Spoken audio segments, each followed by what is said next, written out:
তখন যে পরিমাণ মাঠ খেলার পরিবেশ ছিল কিংবা এই ধরনের গ্যাজেট কিছুই তো তখন ছিল না, ব্ল্যাক অ্যান্ড হোয়াইট টেলিভিশনও ছিল না বাসায়।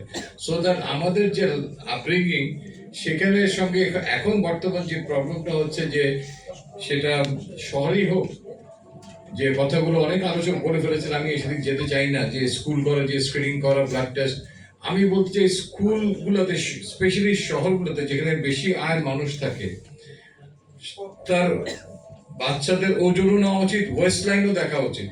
আমরা অনেক সময় মনে করি ভেরি হেলদি বাচ্চা, ইট ডাজন্ট মিন যে তার স্কিন ফোল্ডে কতখানি ফ্যাট আছে, উই হ্যাভ নো আইডিয়া। মানে এই ব্যাপারে সেই স্কুলগুলোকে শিক্ষিত করা, এবং এই ক্ষেত্রে আমার মনে হচ্ছে যে ডেফিনেটলি সব রাষ্ট্র ইনভলভ, আমাদের স্পোর্টস মিনিস্ট্রি ইনভলভ হতে পারে, যে প্রত্যেকটা স্কুলে কি শারীরিক শিক্ষক একজন আছেন কিনা।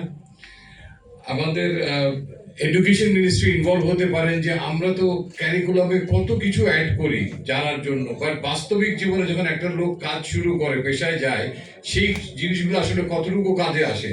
সেখানে যদি কোনো আকারে যে এই আলোচকরা যে তথ্যগুলো দিল, যে শরীর সম্পর্কে কি, কোনটা ভালো, কোনটা খেতে হবে, কোনটা পরিহার করতে হবে, এই জ্ঞানগুলো যদি তারা সেখান থেকেই রপ্ত করতে পারে। ছোটবেলার অনেক ছড়া আমি এখনো বলতে পারি, বাট রিসেন্টলি হয়তো দুপুরবেলার ওষুধ কি খেলাম হয়তো কতক্ষণ করে মনে থাকে না। তো ছোটবেলার জিনিসের যে ইম্প্যাক্ট, সেটা অনেক অনেক বড় ইম্প্যাক্ট হবে। হ্যাঁ, যুগের সঙ্গে সঙ্গে অনেক কিছু পরিবর্তন হবে। আমি গ্রামে যাই, আমি গ্রামে এখন গেলে যে পরিমাণ খাবারের জিনিসপত্র দোকানে দেখতে পারি, আমার ছোটবেলায় আমি চায়ের দোকানও দেখিনি একটা গ্রামে। তো আমি জানি না অনেকে গ্রামে যান কিনা, আমার ছোটবেলার কথা থেকে এখন যদি যাই, কোন চিপসটা নাই, কোন বার্গারটা নাই, এভরিথিং ইজ দেয়ার, এবং বাবা মা কষ্ট করে সেই জিনিসগুলো খাওয়াচ্ছে। সো এইগুলোর উপরে ইম্প্যাক্ট আছে। প্রচারগুলো এদিকে অনেক বেশি জোরদার করতে হবে। সেই বাপ মাকে বলতে হবে যে তুমি তোমার ছেলের জীবন ধ্বংস করে দিচ্ছ এই সমস্ত জিনিসগুলো হ্যাবিটগুলো ইয়ে করে। ঢাকার ব্যাপারে আমি বলবো যে আমরা আরেকটু মানে কঠিন হই আমাদের বাচ্চা কাচ্চাদের প্রতি, লিফট ব্যবহার করতে না দেওয়া। ইউ শুড ক্লাইম্ব স্টেয়ার, চার পাঁচতলা লিফটে ওটা কোনো ব্যাপারই না। মানে এই সমস্ত জিনিসগুলোর দিকে যদি আমরা আরেকটু কঠোর হই, কারণ আমরা জানি যে আমরা ওরা কি ধরনের সমস্যা করবে, কারণ কিচেন এখন ব্যবহার তেমন হয় না। এই ফুড পান্ডা তো আমরা সবাই যখন রাস্তায় চলে দেখি কিভাবে আমাদের সামনে দিয়ে যাচ্ছে, তার মানে এগুলো কোথায় যাচ্ছে? আপনার বাসায়, আমার বাসায় কোথাও না কোথাও যাচ্ছে। আমরা কিন্তু পারতেছি না আমাদের বাচ্চাদেরকে ঠিক সেভাবে কন্ট্রোল করতে। আর একটু কঠিন হওয়া দরকার।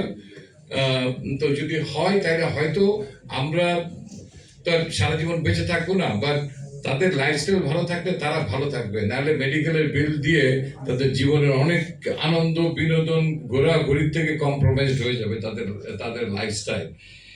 তো আমার আর তেমন কিছু বলার নেই। শুধু একটা জিনিস বলা আছে, যে পরিমাণ রোগীর সংখ্যা বৃদ্ধি পাচ্ছে প্রতি বছর, এসে জানতে পারছি আসলে গত 10 বছরে রোগীর সংখ্যা যা বাড়লো, আমাদের বিশেষজ্ঞ ডাক্তারের সংখ্যা কতটুকু বাড়লো, সেই জায়গাগুলোর একটা ট্যালি হওয়া উচিত।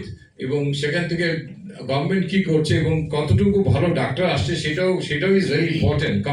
Competence is very important. আমরা তো প্লেয়ার বের করি, বাট ইন্টারন্যাশনাল লেভেলে যখন কম্পিট করতে যাই তখন দেখা যায় যে সেখানে কম্পিটেন্সির প্রবলেমটা কতটুকু হচ্ছে। সো দ্যাট এই আশা ব্যক্ত করি, আমি আমাকে এখানে আমন্ত্রণ জানানোর জন্য আমি সমাদ ভাইকে এবং